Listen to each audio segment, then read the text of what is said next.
Olá, esta espécie de episódio do podcast tem por título Onde Mora a Luta? E a luta de que se fala aqui é por habitação digna para todas as pessoas. Nós não somos roteiristas e radialistas, mas nos pusemos a pensar no que fazia sentido trazer aqui. Obviamente queremos falar de luta por habitação e, sobretudo, de onde achamos que isto devia parar. Mas pareceu-nos que, em primeiro lugar, fazia sentido explicar quem somos.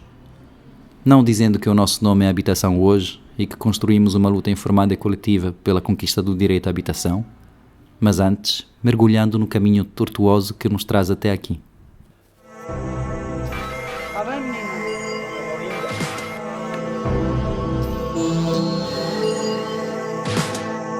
As casas estão de barco para quê? Deem aos pobres a quem precisa. Mas liguei para a Iru 11 vezes para me virem por causa da chuva que E a está minha que ficou o senhor vir amanhã. Não venham, para fazer isto, venham logo. O direito à habitação existe, existem casas, mas não existe atribuição dessas casas.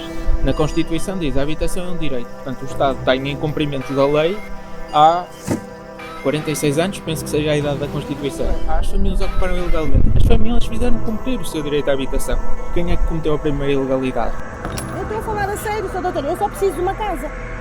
Distrito Porto, até 500 euros. É impossível, não aparece. Não há abaixo de 500 euros. Finais de setembro de 2021. O Estado acaba de despejar à força diversos agregados que ocupam casas há longo tempo vazias no bairro de Cabo Moro, em Gaia, pertencente ao Instituto de Habitação e Reabilitação Urbana.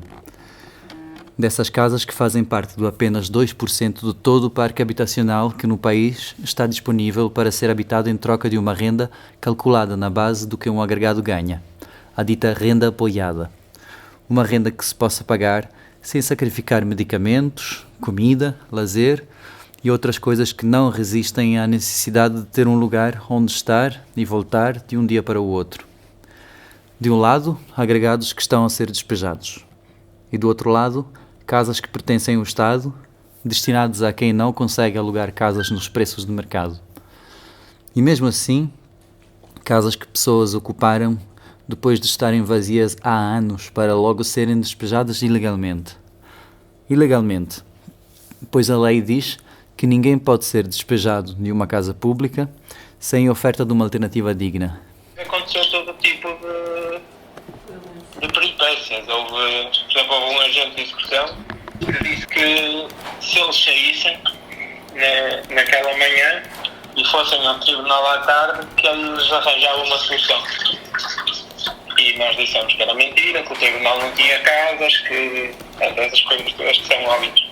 Mas pronto, como era uma autoridade pública ali a falar, não sei o quê, eles acreditaram. À tarde fomos para o tribunal, eles foram lá à sala dele, entraram e ele entregou-lhes um monte de papéis, que era o processo a que eles não tinham tido acesso, que eles tinham 15 dias para contestar, e mandou-os embora. Porque depois houve um processo no tribunal, e aí nós já tínhamos advogados e ajudamos a fazer a resposta. E basicamente nós fizemos isto para 4 agregados, 3 foram, o juiz cagou, mas neste caso do Zélia era outra juíza e ela basicamente recomendou ao Iru, ou seja, não obrigou, mas recomendou ao Iru fazer um contrato de arrendamento. As casas ainda estão lá vazias, não têm obras, ou seja, nem os moradores que ocuparam as casas, nem essas casas têm obras, nem as outras casas têm obras, e as entradas estão todas destruídas e coisas assim. Aquilo é propriedade do Iru, mas na altura dos despejos nós também fizemos, depois das 24 horas, fizemos uma concentração na Câmara de Gaia. Uhum. Não, antes disso, antes de fazermos uma concentração, nós fomos lá à Câmara de Gaia, na altura do Covid, com as famílias todas, com o representante de cada família, e fomos lá com o intuito de falar com o Presidente, para ver se ele podia tentar ajudar a falar com o Iru e não sei o quê. Ou seja, já sabíamos que era piada, mas fomos tentar. E ele disse que nos recebia, e depois, passado para aí meia hora, nós temos perguntado para aí 4 ou 5 vezes, apareceram 2 carrinhas da polícia, que nós estávamos a fazer uma manifestação ilegal, que se não saíssemos que iam deter toda a gente. E pronto, há lá imensos problemas de sobrelotação, de pessoas que têm contratos mesmo e casas, mas tem as famílias grandes e, na verdade, as ocupações começaram precisamente por causa disso. Pois. As pessoas já viviam assim, mas na altura do Covid era daquela coisa toda de tem que ser um em cada quarto, Pois é. não sei o quê, e eles eram 12 numa casa e viram, esta casa aqui à frente está vazia e ocupada. Chamo-me Lisandra, tenho 26 anos. Antes de ocupar a casa, primeiro pedi informações das minhas vizinhas. Eu tenho uma vizinha que já mora aqui há 50 anos, é uma senhora de idade, e ela disse que, pronto, que a casa que já estava fechada há mais de 20 anos, fui para a casa porque não tinha para onde ir, sou uma mãe solteira com 2 filhos. Fui a primeira a vir para cá e eu fui denunciar à doutora Elvira, que é da Iru, para legalizar a casa, para eu poder pagar uma renda, estar tudo em dia. E tive uma reunião com ela e com o coordenador e ele disse que não, que eu tinha até amanhã para entregar a chave, até às 2 horas da tarde para entregar a chave. E eu disse que não ia entregar chave nenhuma porque eu não ia para a rua com os 2 filhos. Quem estava presente nesse dia de setembro, como estávamos nós, pode testemunhar que o Estado despeja ilegalmente e em conhecimento de causa, com carrinhas de polícia de intervenção para tirar cobertores, roupas e móveis de uma casa por longo tempo vazia, com a urgência de voltar a torná-la inacessível, emparedando portas e janelas, para ficar assim mais anos, ilegalmente. O que acontece quando a ilegalidade do próprio Estado? Senhor agente, quem chamamos quando a polícia está fora da lei? É uma pergunta retórica, mas perguntas parecidas querem resposta. O que fazer frente a um Estado que protege o mercado imobiliário e descarta as pessoas? Como inverter essa realidade absurda em que vale mais o ativo financeiro de uma casa devoluta do que a vida de uma pessoa que precisa de um teto? Chamo-me Joel, sou aqui do bairro da Quinta do Griné, em Aveiro. Eu ocupei uma casa no qual vivia numa situação complicada, que fui despejado. A casa onde eu ocupei já estava há 8 anos, estava fechada. Houve 14 famílias que ocuparam casas que estavam desabitadas há vários anos. Casas que estavam desabitadas há vários anos e degradadas de forma muito grande. A Segurança Social, neste caso, por parte do Tribunal, no qual quer nos fazer o despejo destas ditas casas. Não recebemos qualquer tipo de notificação e no qual as famílias estão desesperadas porque não têm qualquer lugar ou sítio para onde poderem ir.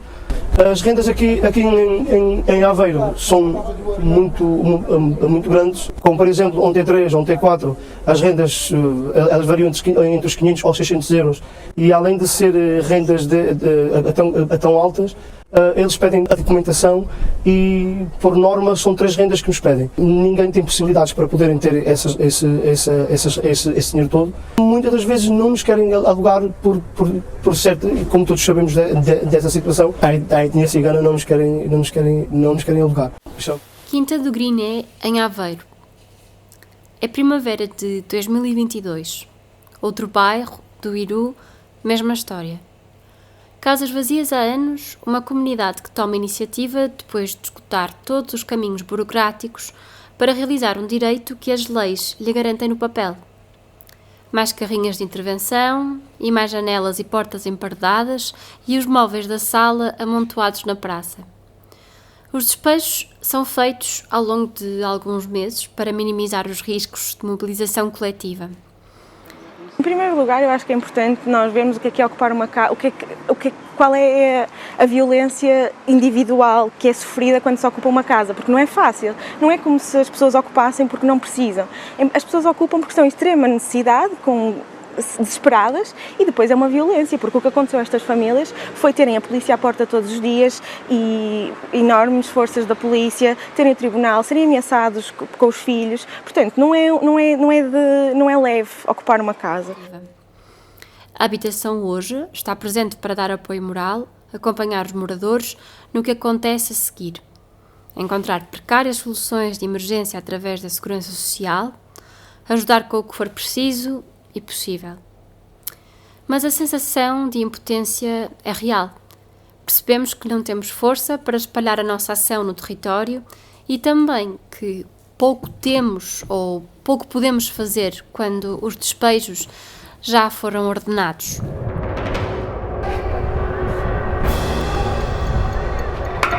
Doutores da Segurança Social, vou só ler aqui uma lei. Não existindo alternativa habitacional adequada, deve ser salvaguardado o encaminhamento para uma resposta habitacional permanente do parque habitacional público existente. Este bairro está cheio de casas vazias. Onde é que estão as soluções? Doutor Marco, qual é que é a lei que permite despejar crianças? Milai, a lei diz que tem que te dar uma casa. Chefe, que polícia é que se chama quando a polícia está a fazer coisas ilegais? Somos poucas pessoas frente a situações de emergência sem um caminho estratégico. A experiência de acompanhar as pessoas despejadas nos bairros do Cabo Mor e da Quinta do Griné é uma realidade determinante para o que vamos fazer depois. É preciso ter um plano para transformar os nossos poucos meios em algo capaz de mais antecipação, mais eficácia e mais ofensiva. Queremos casas para viver, nas ruas para dizer, queremos casas para viver. Nós queremos casas para viver e mais. Queremos reverter o projeto de cidade em curso. Queremos construir possibilidades de vida. Queremos o direito à cidade, ao lugar, uma saúde de qualidade, à educação, às culturas e ao lazer. É a construção de uma sociedade no qual o futuro é desejável. O que nós queremos é a mudança e a revolução. Decidimos que as nossas forças de militantes voluntárias com um emprego e contas para pagar serviriam muito mais, tendo maneiras de antecipar e evitar as situações de urgência. E começamos então a ter assembleias abertas todas as semanas. As assembleias são pensadas para quem precisa entender a sua situação, analisar o seu contrato, caso tenha um, para quem sente que algo está mal e quer se defender, para quem quer juntar-se à luta e para qualquer outro contacto com a habitação hoje. Aquilo é a mão amiga. Aquilo é de ajudar as pessoas. Eu não sei o que é que estão a fazer. Denunciamos aqui há uns tempos o despejo da Alice, que está a ser despejada pela AMI, uma ONG que provavelmente conheces. As condições que têm lá que é horríveis. Chove tudo dentro de casa, só não chove em cima da cama. Mas ao mais resto é no quarto, é na casa de banho, é na sala. Tenho lá, já fui comprar bacias grandes para poder aguentar a chuva.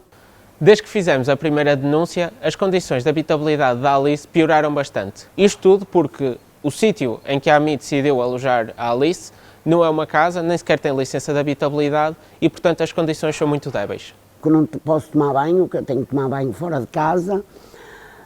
Bota-me a luxada abaixo, não posso ligar. É as condições que eu estou, pronto.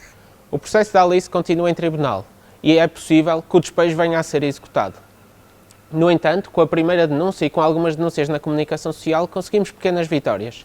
A primeira foi que restituíram a água e a luz no apartamento da Alice, coisas que tinham cortado para ver se ela saía à força. Isto tudo proibido por lei, nomeadamente nas leis do assédio no arrendamento, para que a AMI se estava completamente a borrifar. O segundo aspecto foi que a Alice conseguiu finalmente entrar para a lista de espera de habitação da Domus Social. A Alice já tinha feito várias tentativas, sempre frustradas, ou seja, nunca tinha conseguido entrar para a lista até agora, e conseguiu agora e está na posição 500, o que significa um tempo de espera de mais ou menos 3 anos. Com esta denúncia, e também com a tentativa de fazer chegar esta história à comunicação social, percebemos o poder da AMI.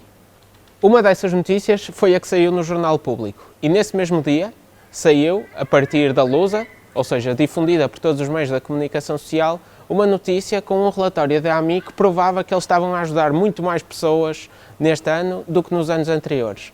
E se formos ver quantas vezes esses relatórios saíram na comunicação social, percebemos que já não saía nenhum desde 2015. Isto é uma prova clara por parte da AMI de tentar limpar a sua imagem pública face ao despejo da Alice. Assim, vim para aqui porque preciso da vossa ajuda, vocês deram muita força, é isso que eu tenho, a força que eu tenho.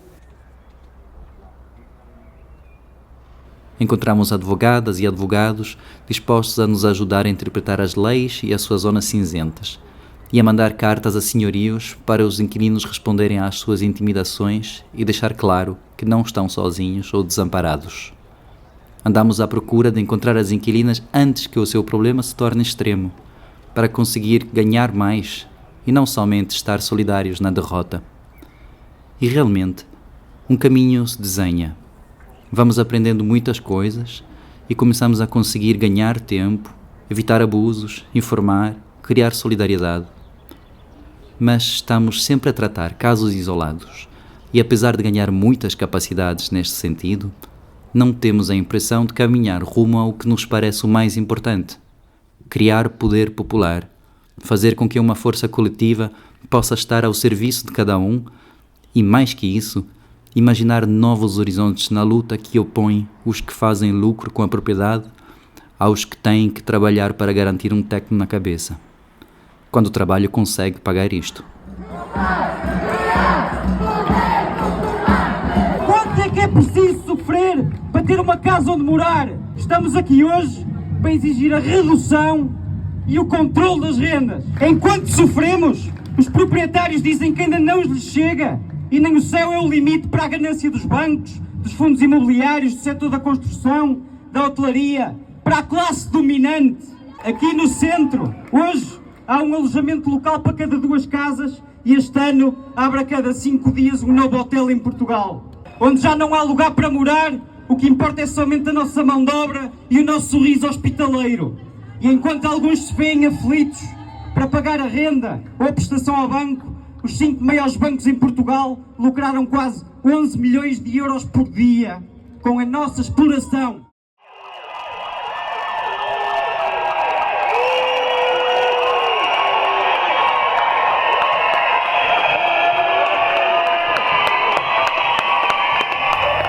Primeiro de abril de 2023. Decidimos organizar pela primeira vez uma manifestação. Nessa altura, o problema da habitação ainda não era um tema de primeiro plano na comunicação social, apesar de ser dos temas mais transversais à experiência da maior parte da população de Portugal. Pomos todas as energias numa campanha de divulgação e de mobilização que dura meses. O resultado é um cortejo de quase 10 mil pessoas no Porto, com diversas organizações a participar e a co-organizar. A manifestação acaba com a Praça D. João I completamente lotada, com palavras de ordem como: Unido jamais será vencido! O povo unido jamais será vencido! O povo unido jamais será vencido! O povo unido jamais será vencido! O povo unido jamais será vencido! Popular, lutar, criar poder popular!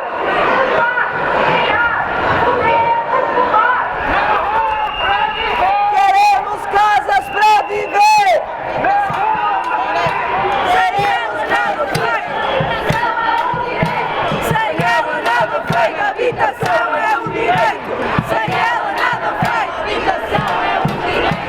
Sem ela nada feito, habitação é um direito! Sem ela nada feito. Esse dia estabelece um encontro sem precedentes recentes entre todas as pessoas que partilham uma raiva face à inoperância do Estado no que diz respeito a soluções para mitigar o preço das rendas. Uma raiva que insufla com a incapacidade em ser independente, pois até quem um salário tem mal consegue pagar uma renda ou um crédito. Uma raiva que não pode ficar mais dentro de nós, uma vez que sabemos para onde vai grande parte do nosso ganho: para os senhorios parasitários, aqueles que acumulam inquilinos e com eles rendas e calções, que é, como quem diz, uma fonte inesgotável de dinheiro.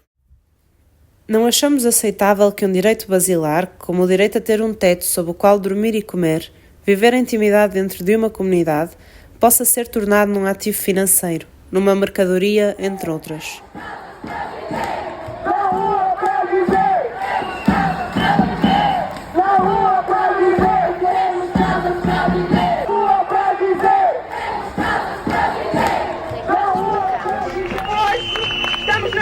Diversas cidades do país, por toda a Europa, para dizer que estamos organizadas e preparadas para lutar por direito à habitação, por direito à cidade, contra o aumento do custo de vida e pelo fim da exploração. É minimamente aceitável trabalhar uma vida inteira para viver uma vida inteira na pobreza. E é que não aceitamos as condições de vida que nos são impostas todos os dias. Criar poder As rendas aumentaram 40% nos últimos 5 anos. Como pode o senhorio ser livre de aumentar a renda quando quiser, se os salários dos trabalhadores continuam a encolher? Mas as empresas dos setores essenciais, da energia, das comunicações, da distribuição de alimentos, aumentam os seus lucros em centenas de milhões só no último ano. Os 5 maiores bancos que operam em Portugal tiveram lucros de mais de 1.000 milhões de euros em 2022. E que o nosso ordenado, que tantas vezes não paga uma casa digna, mas que vos paga toda uma vida assente na exploração das pessoas e do planeta. Essas opções são confirmadas pelo programa apresentado há dias pelo Governo. Vamos a nós a financiar os lucros dos outros. Comunidades e vizinhanças destruídas porque os centros e as cidades ou a vista para o rio já não é para quem lá viveu a vida toda. Com este desabafo feito em uníssono e entre muitas outras reivindicações gritadas, também entoa um canto que sintetiza uma reação tradicional da direita e que volta a tomar cada vez mais força. É que nos engana quem muda de assunto. Aquele que ganha sem trabalhar não é o imigrante, é o capital. Ora vai, olha aí que a gente vai, olha aí que a gente vai. Quero tanto ter o chão, o direito à habitação, o direito à habitação, o direito à habitação, o direito à habitação.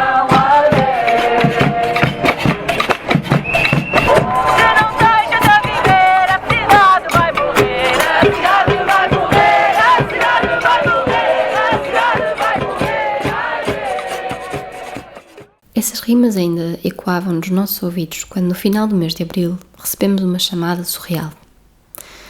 Uma pessoa que fala inglês e que tem o nosso contacto está a pedir-nos uma ajuda. Quem está a atender precisa de confirmar mais uma vez se entendeu bem, pois a pessoa explica que está debaixo dos escombros da casa que aluga, que acabou de lhe cair em cima da cabeça.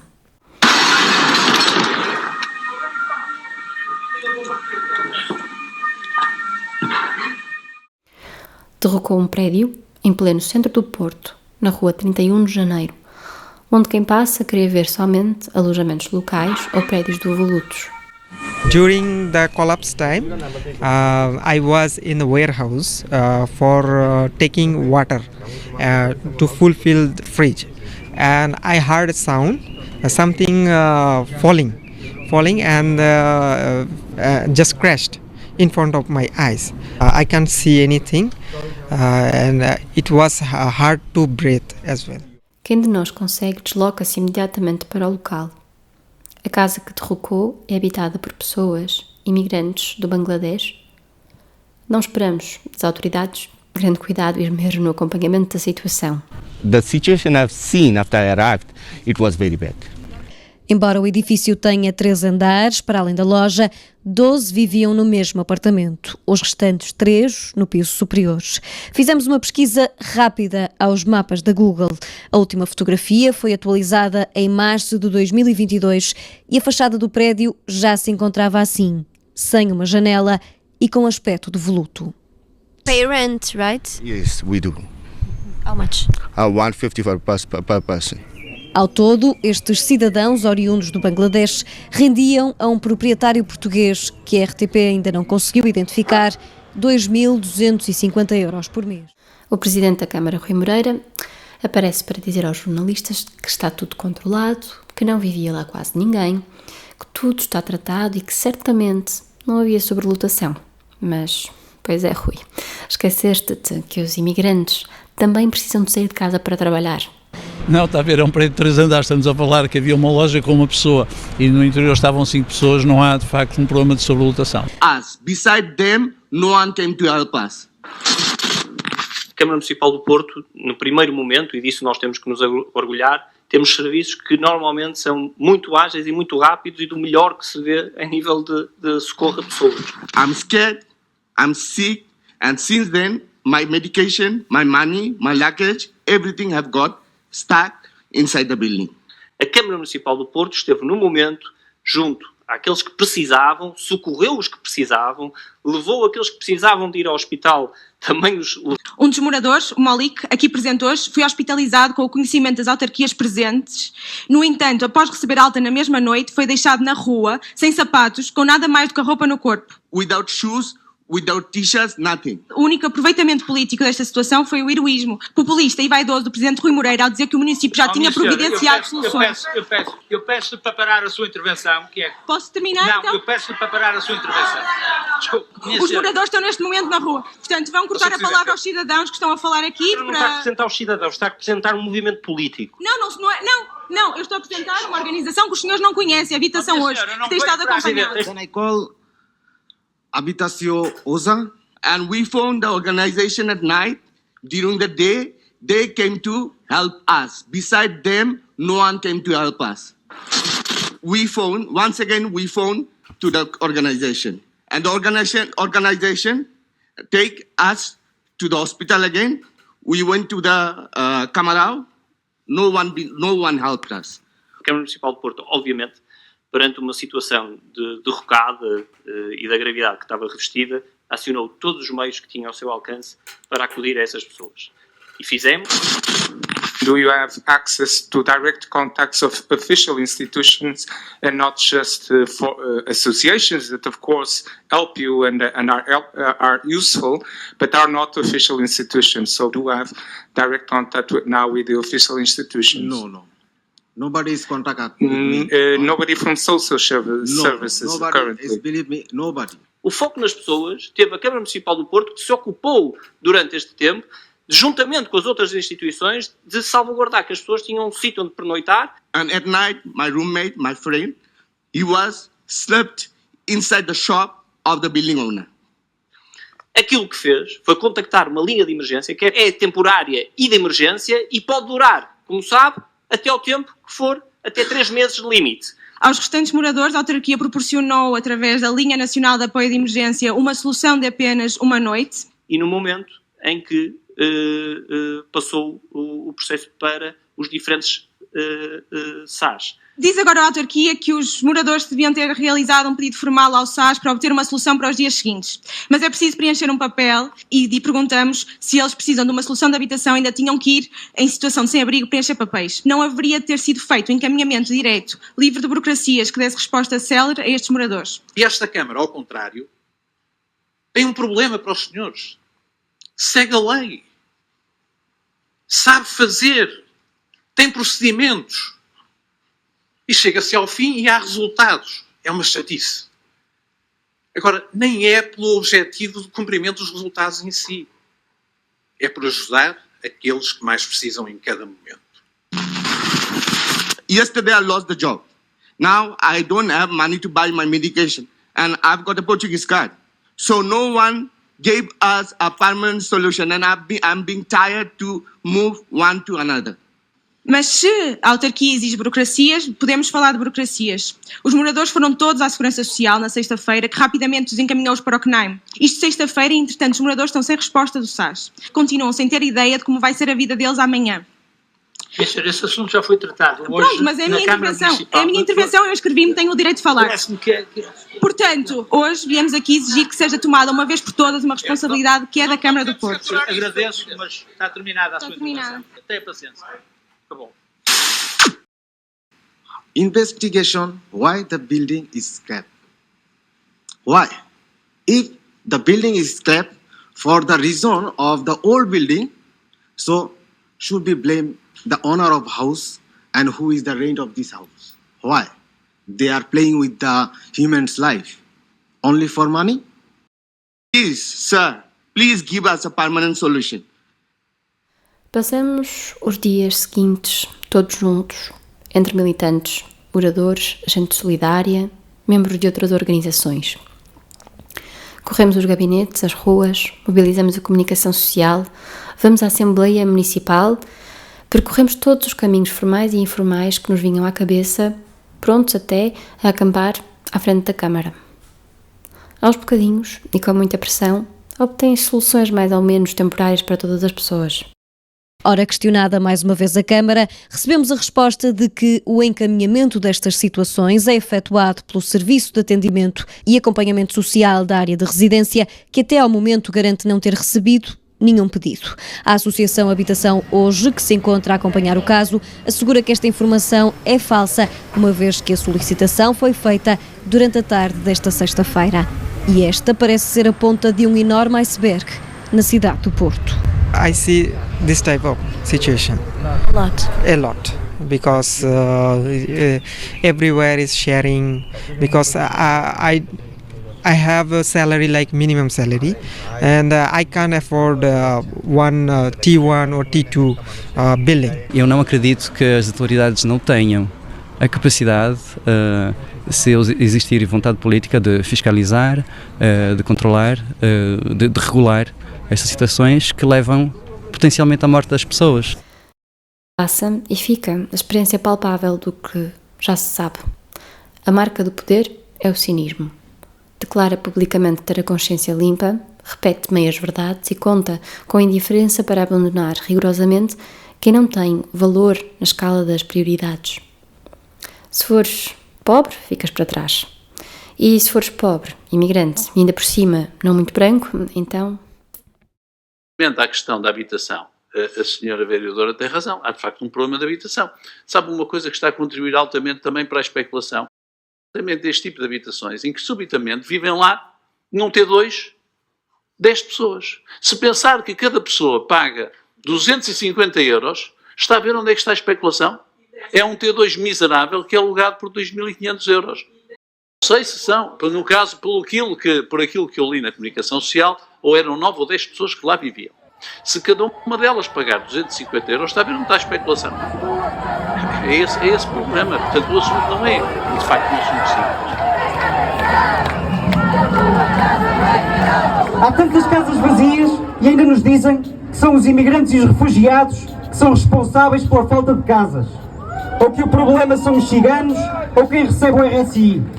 Quem propaga esses discursos contra os mais discriminados só nos quer virar uns contra os outros para continuar a explorar-nos.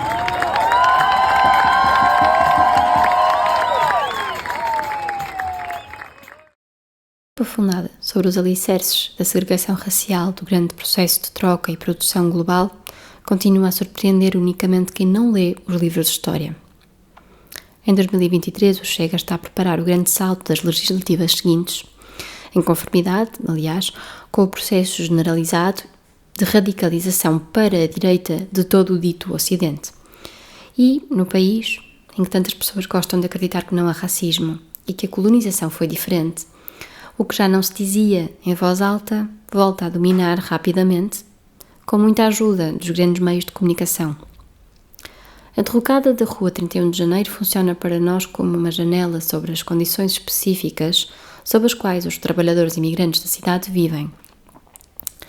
A exploração através do aluguer, pagando 200 ou 300 euros por um lugar de beliche ou por um colchão, em casas sobrelotadas, sem cozinha, e sem muita margem para se revoltar quando a legalização da residência é um percurso de obstáculos, cheio de requisitos e sem respostas, sem prazos e sem garantias, parece-nos que não podemos existir enquanto organização pelo direito à habitação sem ter uma ação especificamente direcionada à população imigrante. No fim da lista de tudo o que gostaríamos de fazer e para o qual não temos força ou capacidade, eis que uma ideia parece imediatamente útil, viável e um começo para melhores tempos. Abrimos um curso livre e contínuo de português, com uma sessão semanal, sem requisitos de acesso. Um lugar onde aprender e ensinar a língua, mas que é também um lugar onde trocar informações, um lugar para criar laços de vários tipos e formar um espaço de convivência e experiência para todas as pessoas que por ele passam, seja para aprender ou para ensinar.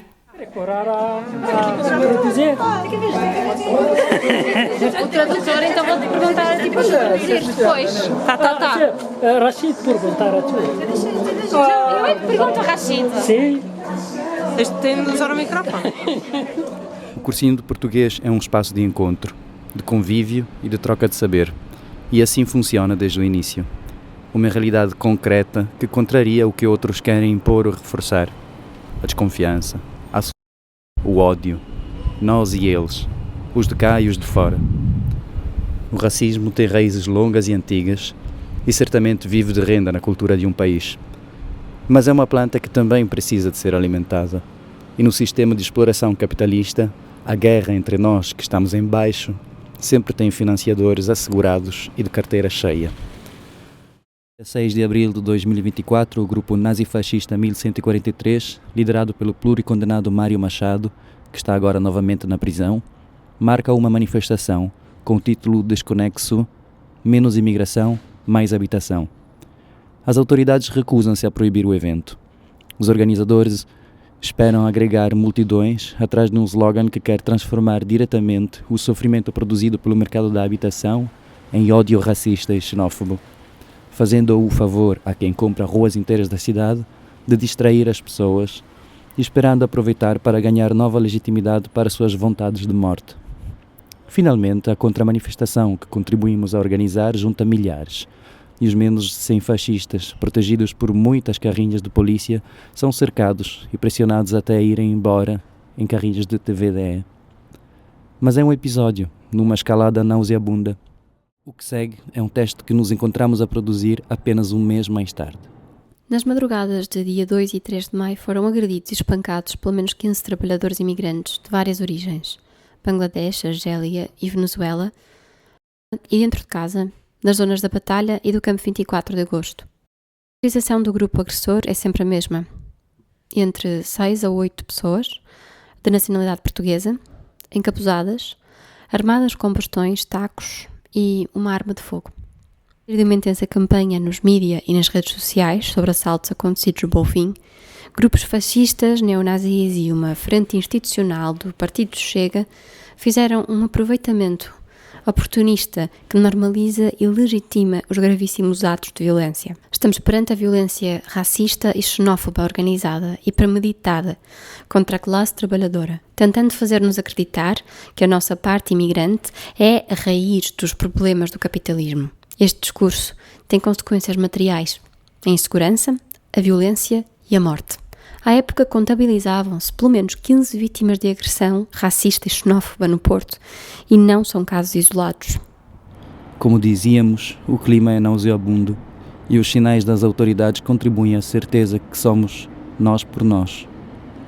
Enquanto isso, enquanto a gente espera por 2, 3, 4, 5 anos para conseguir uma regularização, para conseguir uma residência, os vistos Gold, em um ano, conseguem uma residência e nem aqui vivem! Nem aqui vivem! Nós por nós, contra quem nos explora e todos os que esperam conseguir a sua benevolência. Depois de 2 anos de caminho, a habitação hoje é mais pessoas, mais experiências e um primeiro histórico sobre o qual fazer algum balanço. Depois de um importante processo interno de debates e reflexão, no início de 2024 tomamos uma decisão importante para construir o caminho pelo qual queremos lutar. Nasce a União de Inquilinas e Sem Teto. A UIST é um sindicato de inquilinos, uma ferramenta que nos permite representar coletivamente cada um de nós, mas também uma organização aberta que pode acolher sócios que apoiam e sustentam a ação coletiva e criam uma rede comum. Pois a luta por habitação é uma luta de classe, e não um conjunto de litígios particulares e isolados entre pessoas e seu senhorio. E para realmente ser isso, precisa de estruturas e estratégias capazes de juntar as nossas situações individuais e materializar a força coletiva em ações coletivas. Greve conjunta às rendas, ocupação coletiva organizada. Essas são apenas algumas das coisas que as Inquilinas Unidas poderiam conseguir. Não são ideias novas que surgiram do nada, mas o resultado do que vemos existir à nossa volta e dos exemplos de luta ao longo da história, no mundo e em Portugal. Todos os lugares do mundo foram construídos pelos trabalhadores, pelas trabalhadoras, pelas mães, pelos pais, pelos professores, por aqueles que fazem transporte, por aqueles que fazem a nossa comida, por aqueles que limpam a casa, por todos nós que estamos aqui. E todos nós estamos aqui porque exigimos direitos, direitos que são nossos. E vamos seguir um dia de cada vez, e a gente vai ganhar. Obrigada.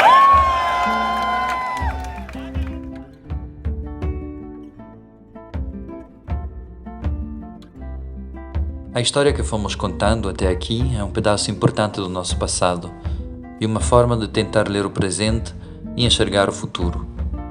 Ela está em curso e por isso está essencialmente incompleta.